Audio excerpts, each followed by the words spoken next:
Assalamualaikum warahmatullahi wabarakatuh. Hai, perkenalkan, nama aku Diah Iniatul Fatihah dari SMK Bakti Indonesia Medika Jombang. Di sini aku akan menjelaskan tentang materi mengenai perangkat keras pada komputer, mulai dari sejarah komputer dari generasi pertama hingga generasi kelima. Kemudian aku akan menjelaskan juga tentang perangkat keras internal dan juga eksternal pada komputer. Jadi, mari kita simak bersama-sama videonya. Baiklah, di sini aku bakal menjelaskan tentang perangkat keras komputer atau hardware. Sebelum itu, kita mempunyai dua topik dalam materi ini, yaitu tentang perangkat keras internal dan kemudian ada perangkat keras eksternal. Apakah kalian pernah dengar apa itu perangkat keras ataukah kalian mengerti tentang perangkat keras itu? Jika kalian belum mengerti tentang definisi dari perangkat keras, maka aku bakal menjelaskan apa itu perangkat keras. Perangkat keras atau yang dikenal dengan hardware adalah perangkat atau komponen komputer yang memiliki wujud fisik yang dapat dipegang dan juga dilihat.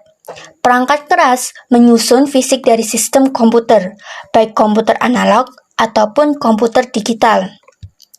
Dan perangkat keras juga memiliki macam-macam jenisnya. Yang pertama, ada hardware eksternal dan kemudian hardware internal. Aku bakal menjelasin ke kalian tentang hardware eksternal. Hardware eksternal adalah perangkat yang ada di bagian luar komputer, seperti monitor, keyboard, mouse, printer, dan scanner. Dan yang kedua, yaitu aku bakal menjelaskan tentang hardware internal. Hardware internal merupakan perangkat yang ada di bagian dalam komputer, seperti motherboard, hard drive, dan RAM. Di sini, aku bakal menjelaskan tentang komponen-komponen pada hardware internal komputer.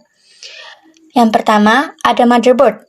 Motherboard atau yang biasa disebut juga dengan mainboard merupakan sebuah papan sirkuit utama yang menghubungkan berbagai komponen elektronik pada komputer. Layaknya ibu kota. Motherboard berfungsi sebagai pusat komunikasi antara semua komponen komputer lainnya. Dan hardware internal yang kedua yaitu CPU atau yang dikenal dengan Central Processing Unit. CPU atau Central Processing Unit adalah pusat kendali komputer.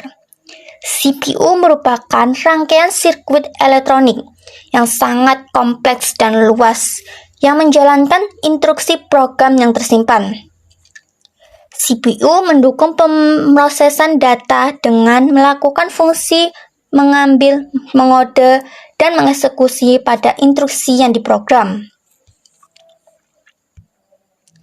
Dan hardware internal yang ketiga yaitu memori.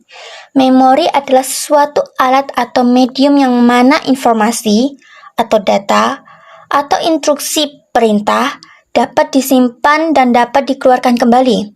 Fungsi memori untuk menyimpan informasi sementara waktu atau untuk waktu yang lama, di mana informasi tersebut sewaktu-waktu dapat diambil kembali. Dan ada dua jenis memori utama yaitu ROM dan RAM. Memori utama komputer yaitu RAM. RAM adalah singkatan dari Random Access Memory. RAM komputer intinya adalah memori jangka pendek, di mana data disimpan sesuai kebutuhan prosesor. Ini tidak sama dengan data jangka panjang yang disimpan pada hard drive, yang tetap berada di sana walaupun komputer dimatikan. Kemudian, ada memori utama komputer yaitu ROM. ROM merupakan singkatan dari Read Only Memory. Secara awam, istilah ROM mungkin dapat diartikan sebagai storage atau kapasitas penyimpanan data. Hal ini tidak lepas dari fungsi ROM untuk menyimpan data yang bersifat permanen. Kemudian, hardware internal yang keempat yaitu power supply.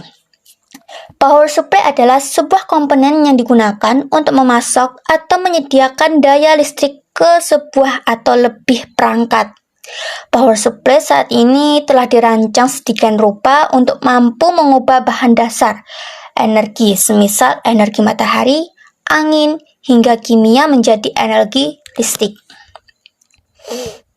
Kemudian ada hardware internal yaitu FGA atau Video Graphic Array. FGA adalah singkatan dari Video Graphic Array. FGA card berfungsi mengeluarkan output grafis atau gambar untuk ditampilkan pada monitor. Ukuran FGA card ditentukan dari ukuran RAM-nya. Semakin besar RAM sebuah FGA card, maka semakin halus gambar yang dihasilkan. Kemudian di sini aku bakal menjelaskan juga tentang komponen-komponen hardware eksternal. Yang pertama yaitu ada keyboard. Keyboard adalah sebuah papan ketik yang berisi semua model huruf, angka, karakter, dan tanda baca yang menjadi sarana bagi pengguna komputer dalam memasukkan data ke komputer. Tombol-tombol pada keyboard mengikuti model tombol pada mesin ketik manual. Tombol keyboard yang paling terkenal adalah tombol Enter. Tombol ini adalah tombol untuk memasukkan data setelah diketik. Dan hardware eksternal yang kedua yaitu mouse. Mouse komputer adalah perangkat input yang berfungsi untuk mengontrol kursor dan GUI antar muka pengguna grafis, seperti mengarahkan, memindahkan, dan memilih teks, icon, file, dan folder di layar monitor.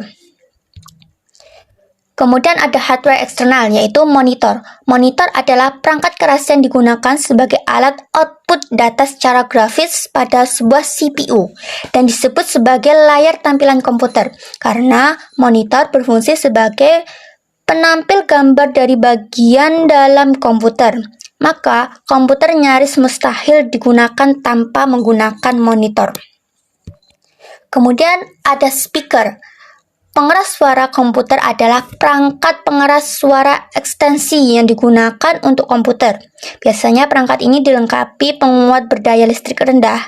Speaker mempunyai fungsi sebagai alat yang mengubah gelombang listrik dari perangkat penguat suara hingga menjadi gelombang getaran yang akan mengeluarkan suara itu sendiri. Kemudian ada bagian terakhir yaitu printer. Printer adalah perangkat eksternal komputer yang dapat menampilkan data komputer dalam bentuk cetak. Data tersebut bisa berupa teks atau gambar yang dicetak ke dalam media kertas, kain, dan lain sebagainya. Bisa juga diartikan sebagai perangkat elektromekanik yang dapat mengubah data digital, teks, atau gambar menjadi bentuk fisik. Baiklah, sekian dari video penjelasan aku mengenai perangkat keras pada komputer. Semoga menambah wawasan kalian mengenai sejarah dan perangkat keras pada komputer dan menjadikan ilmu yang bermanfaat untuk kalian. And then, see you next time. Wassalamualaikum warahmatullahi wabarakatuh.